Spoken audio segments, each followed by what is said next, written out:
Tekya. Hello.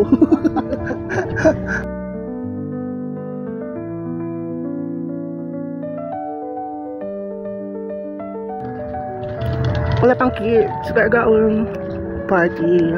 Na may henna. Tumating na si Miss Henna. Ito si Miss Face Painter. Face Painter. Ready ka na dyan? Uy, saan na yun? Bakit dapat dito siya? Puntahan ko nga doon yung... Doon sa may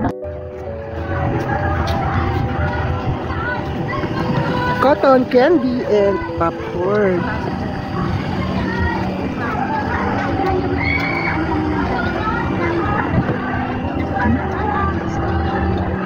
Doon kami sa field. Maglalaro. Dito ako dadaan. Sana walang snake. Dito kasi sila, puso yung gagaon. Parang trick or treat. Diba sa atin, may puso na rin yung trick or treat out. Doon ako pwesto. Habang wala pang bata. May traditional games. Tapos ito si Henna. Ako dito, small speaker lang kasi hindi naman big event talaga. Henna. Face painting. Mamaya pa kasi prayer pa. Hindi naman kinuha yung isang bangko.